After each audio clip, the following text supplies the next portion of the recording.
Bonjour à tous et bienvenue dans l'épisode numéro 12 de Revenons à nos moutons, le petit podcast laineux du blog Tricot et Stitch. Je suis Christelle. Vous pouvez me retrouver sur Instagram et Ravelry en tant que ChristelleB78. Quoique ces temps-ci, il faut bien chercher quand même pour me retrouver parce que je ne suis pas très présente. J'ai un peu disparu. C'est normal. C'est la rentrée, je vous le rappelle. Et moi, je suis passée à la moulinette rentrée. Donc, c'est pour ça que je vous livre l'épisode 11 et l'épisode 12 en même temps, puisque j'ai enregistré l'épisode 11 la semaine dernière et je ne l'ai toujours pas mis en ligne. Voilà. Donc, aujourd'hui, nous sommes le mercredi 9 septembre. Je sais que j'avais dit à la fin de l'épisode précédent que j'enregistrerais plus toutes les semaines, mais voilà. Comme quoi, il ne faut pas me prendre au sérieux. Bon, en tout cas, merci. Merci à vous parce que si j'enregistre à nouveau aujourd'hui, c'est en fait grâce ou à cause. Enfin, c'est voilà, de vous. Parce que j'étais passée un peu, comme je disais, à la moulinette rentrée. Je suis un peu en mode zombie en fait en ce moment. D'ailleurs, mes copines peuvent en témoigner. Je dois répondre à leurs textos 3 jours plus tard. Voilà, enfin c'est un peu compliqué en ce moment. Et j'étais pareil un peu pour le podcast. J'ai l'impression d'être un zombie.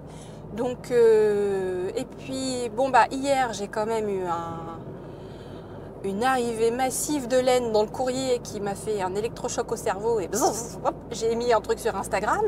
Et là, vous êtes trop mignonne. Mais vous m'avez trop fait plaisir. Me demander quand est-ce que j'allais mettre en ligne un nouveau podcast et tout. Mais ça m'a fait super plaisir. Et je me suis dit, mais arrête, ça y est, sors de ton mode zombie. Secoue-toi un peu ma cocotte et allez, c'est bon, on continue. Voilà. Donc merci.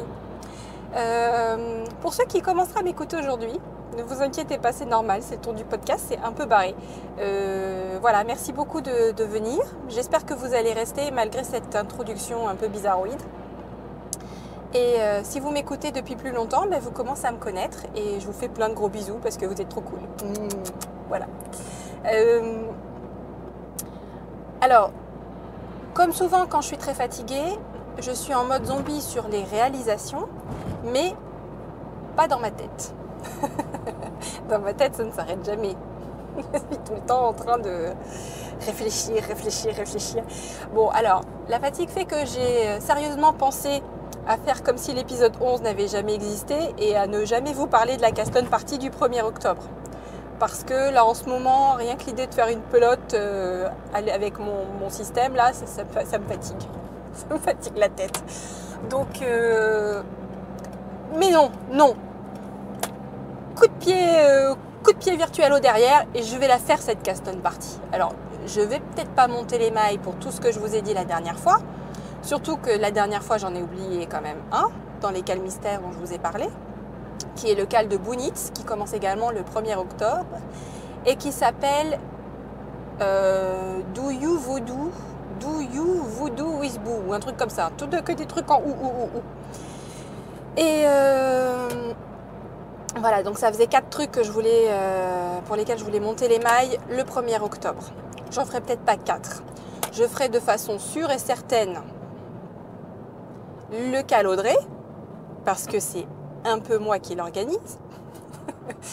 Ça serait quand même le comble de la zombitude de ne pas monter les mailles pour ça. Et je vais également monter les mailles pour le cal de Cindy Garland qui s'appelle London Shadows parce que j'ai un peu commandé la laine exprès pour ça aussi. Donc voilà. Après les deux autres, c'est Vanessa Ives qui me tente énormément et Voodoo debout. Là, pas sûr à 100%. Je vais essayer, mais ce n'est pas sûr. Voilà, donc, question tricot. La semaine dernière, j'étais à fond sur les chaussettes de Cindy Garland, le cal mystère. Bon, alors j'ai jeté l'éponge parce que c'est très long. Alors j'ai jeté l'éponge, j'ai pas détricoté ni rien, hein, mais ça sera les chaussettes du mois d'août. Et comme on est au mois de septembre, bah, je suis passée à autre chose. Donc j'ai repris en fait, comme j'ai commencé cette histoire d'une chaussette par mois, une paire de chaussettes par mois en septembre de l'année dernière. Donc ça veut dire que on est revenu en septembre et que j'ai retrouvé, mais avec un énorme plaisir, les chaussettes de septembre de l'année passée. Et en fait, ça me conforte dans mon idée que c'est super cool de faire ça. C'est vraiment super cool. Donc en plus, ces chaussettes, elles étaient déjà plus qu'à moitié faites. Donc je vais très certainement avoir une paire de chaussettes finies ce mois-ci. Ça, si c'est pas trop génial, hein, je sais pas ce que c'est. Et alors il y avait un autre truc qui me tentait bien, mais que je pourrais pas faire cette année, que je ferai plutôt peut-être l'année prochaine. C'est il y a des clubs, vous savez, des clubs comme celui de Cookie A pour faire des chaussettes. Donc on reçoit tous les mois un écheveau de laine avec deux modèles. On peut choisir entre deux modèles de chaussettes de Cookie A qui fait des chaussettes très très sympas. Et elle envoie aussi des recettes de cookies. Donc le concept est super cool. Ce qui est moins cool, c'est le prix. Hein. Le prix, c'est juste un bras, deux jambes, une fesse. Enfin bon, c'est hyper cher. Donc je ne suis pas la seule à penser ça. Et il y a des petites malines qui ont eu une super idée. Elle disait, puisque l'idée, c'est quand même d'avoir une surprise tous les mois avec un modèle de paire de chaussettes et une laine qu'on ne connaît pas, etc., et qu'on est toutes blindées au niveau de la laine à chaussettes, on en prend 12 de notre stash, on les met dans des sachets craft sur lesquels on mélange et on marque les mois au hasard, et on fait pareil avec des modèles de chaussettes, c'est-à-dire il y a un petit peu de planification en amont pour faire des couples laine et modèles qui fonctionnent bien. On met tout ça dans les sachets craft et on les met de côté quelque part dans notre immense maison où on peut stocker plein de trucs dans ce genre-là, tout le monde sait bien ça. Et mois par mois, on prend un des sachets, soit au hasard, soit un qu'on avait déjà marqué avec le mois et tout. Et comme ça nous fait notre propre club de chaussettes mystère. Voilà, si c'est pas trop fort. Si on veut vraiment faire comme Cookie A, on met aussi des recettes de cookies, mais bon, on n'est pas obligé. On peut aussi mettre des recettes de tartiflettes, des recettes de ce qu'on veut. Après tout, voilà, on n'est pas, on n'a pas de limite. On peut faire ce qu'on veut. Donc peut-être je ferai ça l'année prochaine. Mais ce qui me bloque un peu, c'est que j'aime bien pouvoir choisir au dernier moment le truc. Voilà, souvent je prévois des choses bien en avance et je change d'avis au dernier moment. Donc j'aime bien cette liberté. Mais voilà, si jamais c'est une idée qui vous parle, moi je trouve que c'est une super idée. Et en plus, étant donné que j'ai un peu passé mon été chez Ikea cette année, je peux vous dire que Ikea a maintenant un petit rayon papeterie, mais plutôt papeterie cadeau. Donc papier cadeau, ils ont plein de petits carnets super sympas et truc génial pour nous tricoteuses qui faisons des trucs pour offrir. Ils ont plein de petites étiquettes fait maison ou plein de trucs dans différents styles pour pouvoir justement faire vraiment des cadeaux qui ont de la gueule, même si c'est fait main. Donc on peut assortir des petits sacs, on peut assortir des étiquettes, y mettre de la ficelle, enfin c'est très sympa et surtout ça coûte mais rien du tout quoi, c'est pas cher. Et ils ont des sacs craft, c'est à croire que Ikea soutient les initiatives du genre son propre club mystère de chaussettes. Voilà, parce que moi j'ai acheté des petits sacs craft, en plus il y en a 16, donc il y a largement de quoi faire septembre à décembre prochain. C'est pas mal aussi, voilà. Et c'est très sympa. Moi j'ai acheté toute la gamme qui est couleur craft avec un quadrillage noir et tout est assorti, c'est super mignon. Voilà. Donc une idée parmi tant d'autres.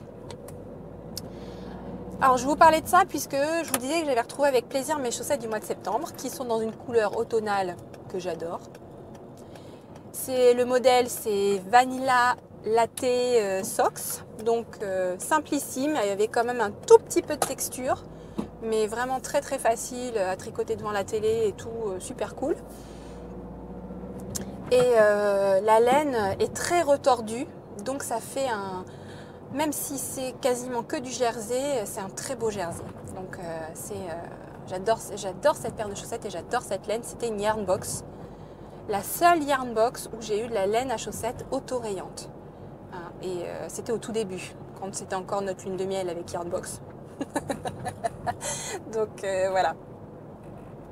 Sinon, au niveau des projets, c'est tout. Hein. Je vous ai dit la dernière fois, ou peut-être pas si vous n'écoutez pas dans le bon ordre, ce qui n'est pas bien, vous devez écouter le numéro 11 avant le numéro 12. Attention. Je fais mes petites vacances tricot, c'est le mois de septembre. Je me repose un peu parce que j'ai sérieusement cravaché pendant l'été. Mais je me suis beaucoup amusée aussi. Donc sinon, au niveau point de croix, petite parenthèse point de croix très rapide. J'ai ressorti le Autumn Sampler de The Frosted Pumpkin Stitchery que j'ai commencé il y a au moins 2 ans et sur lequel j'avais glorieusement fait à peu près 50 croix. Un début de petit gland avec sur fond de feuilles automnales, une petite branche de chêne et tout. Et là, j'ai fini le chapeau, la petite branche et j'ai commencé à mettre une feuille. Je ne sais pas pourquoi, à chaque fois que je brode, j'ai un sentiment de sérénité et de plénitude. J'adore ça. J'adore. Et pourtant, j'ai du mal à m'y mettre. Comment vous expliquer ça? Hein? Comment? Est-ce que quelqu'un a la réponse ou un début d'explication? Est-ce que quelqu'un a fait des études de psychologie et pourrait m'expliquer des trucs? Parce que franchement, moi, je ne comprends pas. Je ne me comprends pas. Pourquoi je brode pas plus si ça me fait tellement de bien? J'en sais rien. Bref. Et autre projet en cours. Non, il n'y en a pas. C'est tout. Il n'y a rien d'autre. Voilà, on ferme la boutique. Je travaille exclusivement là-dessus. Si par contre, j'ai commencé, c'était le bon moment. Avant, c'était pas le bon moment. Ça doit faire plusieurs mois que j'ai les bouquins, mais c'était pas le bon moment. J'ai commencé le tome 2 de Wildwood. Alors, je sais que je vous bassine avec Wildwood sur le blog, sur Instagram, sur partout, j'en parle tout le temps. C'est parce que j'ai été tellement impressionnée. C'est un roman de jeunesse, en fait. Hein, c'est plutôt, je pense, pour des pré-ados. Mais comme tous les bons livres, ça traverse les générations. Et tout le monde peut y trouver son compte. Et ce que j'adore, c'est qu'il est illustré. Et c'est un couple en fait qui écrit. Alors je sais jamais qui écrit qui, parce qu'ils ont des prénoms unisexes, donc on ne sait jamais. Mais il y en a l'un qui écrit, l'autre qui dessine. Et j'adore l'univers graphique du livre, qui est donc autour de la forêt. Une forêt magique du côté de Portland. D'ailleurs, je commence à faire une fixation sur Portland. Je ne sais pas pourquoi, il y a plein de trucs qui se passent à Portland en ce moment et de bouquins que je suis en train de lire. Et du coup, Portland revient souvent et c'est une ville que j'aimerais bien découvrir. Bon. Et donc Wildwood, j'ai commencé le 2 qui s'appelle Under Wildwood et je suis très contente. Les livres sont magnifiques, hein, ce sont de très beaux objets et d'ailleurs je les ai achetés en version papier parce que je ne fais plus jamais acheter des livres en version papier, j'achète tout en Kindle maintenant. Donc ceux-là par contre je les voulais absolument en version papier parce que je les trouve trop beaux, la couverture est juste magnifique. Donc j'ai commencé ça la semaine dernière et j'ai commencé également un autre livre qui a eu un franc succès là, dans la blogosphère et dans l'Instagramosphère qui s'appelle All the Light We Cannot See. Alors il y a quand même un truc qui me gêne dans ce bouquin, c'est que c'est écrit par un Américain mais ça se passe en France. Et moi les trucs qui se passent en France, ça m'embête. J'aime pas les lire en anglais. Hein, et surtout, alors je ne savais pas que ça se passait en France, sinon je pense que je l'aurais acheté en version française, même si ce n'est pas la version originale. Donc là, je l'ai en version originale, version anglaise, avec un narrateur américain ou anglais, je ne sais pas. Ouais, je sais pas. Bref, c'est pas grave. Et mais qui lit, enfin je veux dire, c'est truffé de mots français parce que ça se passe en France. Au début, on est à Saint-Malo, après il y a un flashback, c'est à Paris. Alors ça me saoule d'entendre les rues, des noms de rues parisiennes avec un accent à couper au couteau là. Et puis alors ce qui m'énerve, mais prodigieusement, c'est que papa. Vous savez, nous, on n'accentue pas les syllabes, il n'y a pas d'accent tonique, il n'y a pas tout ça. Là, y a pas, papa, c'est papa, c'est pas... Et ben, le narrateur, à chaque fois, il a papa. Ça m'énerve, papa, papa. Mais personne ne dit papa comme ça, ou alors peut-être un gamin qui vient d'apprendre à dire papa puis qui s'amuse, quoi. Genre mon fils Constant d'un an et demi, il peut effectivement pendant quelques jours gonfler tout le monde à dire papa comme ça. Mais là, la gamine, elle a 8 ans. Non mais voilà, donc ça m'énerve. Mais sinon, c'est plutôt sympa comme bouquin pour l'instant. Je réserve mon jugement parce que il n'y a rien de science-fiction dedans, il n'y a rien de... C'est sur la Seconde Guerre mondiale, à la période de la Seconde Guerre mondiale. Je subodore une histoire de destin croisé, mais bon, je vous en redirai plus tard. Alors oui, quand même, je reviens à cette photo de ouf sur Instagram. J'ai eu un retour à la maison épique hier soir. J'avais dans ma boîte aux lettres 3 trucs. Ma yarn box, mon colis de Dyed in the Wool Yarn Co. et mon colis de Avirland. Vous vous rappelez Dyed in the Wool Yarn Co. et Avirland, c'était les achats en état de pompétitude avancée. À tel point que vraiment Dyed in the Wool Yarn Co. je ne me rappelais plus ce que j'avais acheté en dehors de la laine de Star Wars. Pouf, je ne me rappelais plus. Et en fait, j'avais pas pris que ça, j'avais pris 2 autres trucs. Or, c'était la surprise hier soir, la surprise de moi à moi-même. C'est mon moi pompette qui fait une surprise à mon moi sobre. C'était quand même très fort. Donc, j'avais la laine Star Wars, qui est... je suis un peu déçue par la laine Star Wars parce que, quand même, sur Instagram, elle avait l'air grise. Hein, ce qui était très bien pour Star Wars. Mais là, elle est vert kaki. Qu'est-ce qui est vert kaki dans Star Wars? Hein? Aidez-moi là. D'un coup, j'avoue, qui est vert kaki? Enfin, Ah! Est-ce que ce serait pas Yoda? Il est plutôt vert pomme, Yoda, non? Il n'est pas kaki. Parce que franchement, les robes des Jedi, elles sont marron. L'étoile noire, elle est noire.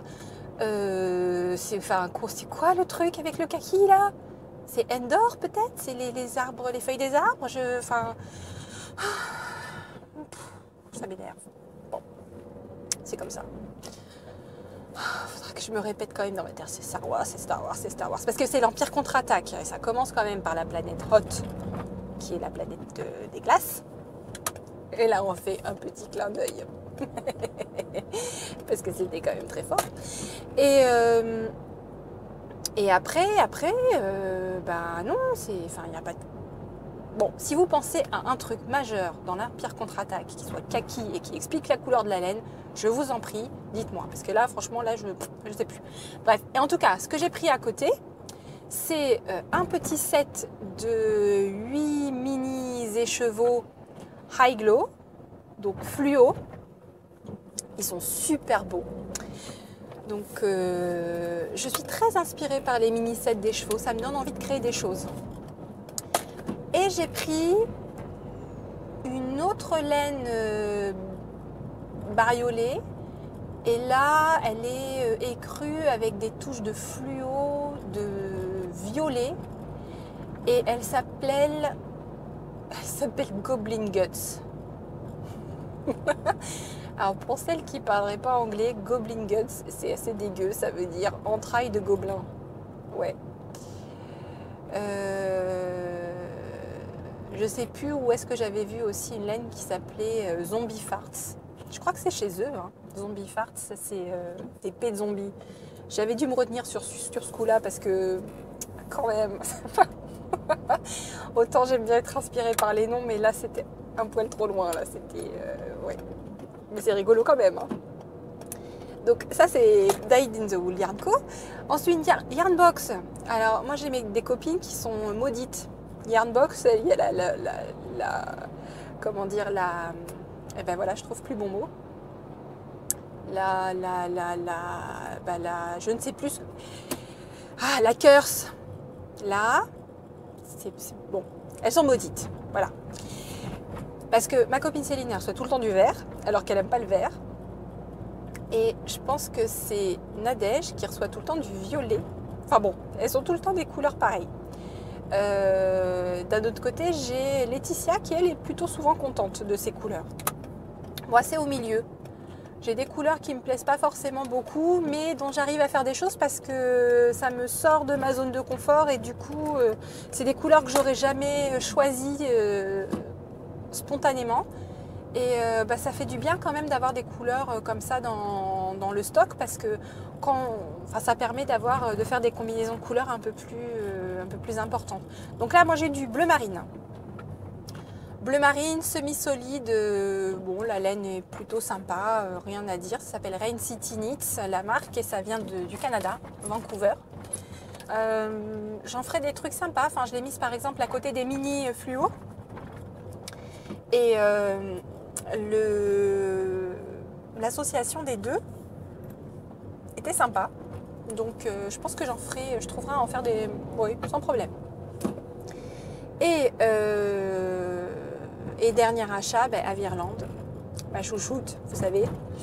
Et là, j'ai pris deux sets de mini, un dans les couleurs automnales et un dans des couleurs un peu plus estivales. Et c'est vraiment, qu'est-ce qu'elle présente bien, enfin, c'est trop mignon, on dirait un bouquet de laine. C'est adorable et elle a, franchement, sa base est incroyablement douce. Je ne sais pas si c'est la façon dont elle la teint, si c'est juste la base, je ne sais pas ce qu'elle leur fait, mais franchement, ces laines sont ultra, ultra douces. Et en plus, elles ont beaucoup, pour 100 mètres, elles ont plus de 460 yards, donc ça doit faire à peu près 420 mètres ou 430 mètres. C'est vraiment énorme, c'est plus que la moyenne. En général, c'est un peu moins. Et donc voilà, et je sais que ça j'en ai parlé la semaine dernière, elle va faire un set de mini pour Noël et je pense que je vais me calmer sur les laines, mais le set de mini de Avirland de Noël, je l'achèterai. Et alors dernier truc, c'est que deux dernières choses. J'ai un mari très gentil qui m'a fait un cadeau et qui m'a offert une commande chez Desert Vista Dye Works, qui est donc la reine de la laine à chaussettes autorayante. Et là, je me suis fait plaisir. J'ai pris 3 écheveaux, une autorayante dans les... alors, elle a toute une gamme. Elle est à fond dans The Walking Dead, cette dame, et elle a toute une gamme qui s'appelle Zombody quelque chose, et elle a des rayures zombies en fait. Et les rayures zombies, c'est soit parme, soit vert très clair, avec des espèces de petites taches de couleur. Donc c'est très sympa. Et elle intercale ces rayures zombies dans la gamme Zombody avec des couleurs solides. Donc moi j'ai pris Zombody, c'est Zboo, parce que c'est Halloween. J'ai pris Zombody's Bobbin for Apples parce que c'est automnal. Et j'ai pris Zombody's Kissing Santa Claus parce que c'est Noël. Voilà, donc je vais recevoir des... Alors, pas tout de suite, hein, c'est très long parce qu'elle fait tout à la commande. Donc je pense que j'aurai même pas ça pour octobre, pour début octobre si j'avais voulu faire des chaussettes avec la laine Halloween. Mais c'est pas grave, je suis patiente et c'est vraiment, j'aime beaucoup, j'en ai déjà quelques-uns de chez elle et je sais que Diane, Suburban Stitcher, elle fait carrément la collection et elle en a tricoté un par mois là, des écheveaux de Desert Vista Dye Works. Et ils sont super, franchement la qualité est top, les rayures sont hyper régulières, c'est génial, je vous la conseille, c'est génial. Et deuxième chose, j'ai fait une toute petite commande chez les Pelotes de Lolotte pour 2 écheveaux de cascade, toute bête, toute simple, parce que il y a quelques temps j'ai fait un petit lapin tricoté pour ma fille Ambre. Et je pensais pas qu'elle l'aimerait autant, mais en fait, elle le quitte jamais. C'est un petit lapin tricoté très très mignon. Et en plus, on peut leur faire des petits vêtements. Et non seulement elle l'adore, mais en plus mon fils, Maxime, il en veut un aussi. Et donc pour pas qu'ils aient le même, étant donné que la dame qui fait ces modèles-là, elle en a plusieurs, je lui ai pris celui du renard. Donc j'ai commandé la laine en cascade pour faire le renard. Tout, c'est très mignon aussi. Puis elle a plein de petits personnages comme ça. Elle a des éléphants, elle a des souris, elle en a plein. Et puis ils sont vraiment vraiment très mignons. En général, je n'aime pas du tout ce genre de truc. Les petits personnages, tout ça, c'est pas, ça m'intéresse pas, c'est pas mon truc. Mais là, c'est très très joli. Et puis les explications, enfin, vous achetez le modèle 4 dollars et vous avez 20 pages d'explications, c'est blindé de photos, tout est détaillé pas à pas. Alors, c'est pas un projet rapide, hein, c'est un truc qui se fait tranquillement. Il faut faire oreille, une autre oreille, un petit bras, une petite jambe. Enfin, c'est très long. Mais le résultat en vaut la chandelle. Et puis elle agrandit la collection sans arrêt. Donc, je vois très bien dans un proche avenir faire quelque chose pour Constant également. Et voilà. Alors, je voulais juste conclure sur une information extrêmement importante, c'est que j'ai été très médisante la semaine dernière et que Diane a commencé le test NIT. Donc, elle m'avait déjà prévenu qu'elle irait peut-être pas jusqu'au bout et machin, mais en tout cas, elle en a parlé dans son podcast hier et elle a mis une photo sur Instagram et elle a commencé et elle a l'air assez enthousiaste et donc je suis très contente. Et je retire tout ce que j'ai dit la semaine dernière. Elle a tenu parole et je suis aux anges. Voilà. Bon, et ben je suis arrivée, donc il me reste à vous faire plein de gros bisous. Encore merci de votre écoute. Merci de m'avoir relancé pour enregistrer les podcasts. En tout cas, de mon côté, j'y prends toujours autant de plaisir, donc j'espère que c'est pareil de votre côté. Et puis la semaine prochaine, je vous donne plus d'infos pratiques sur deux sujets, la Caston Party du 1er octobre, si vous voulez vous joindre à moi, et le CAL Audrey, qui va commencer le 1er octobre également. Voilà. Bon, et ben, bonne journée à tout le monde. Bon week-end, bonne semaine, quand ça dépendra quand j'aurai mis en ligne. Et puis, à très vite. Bye bye.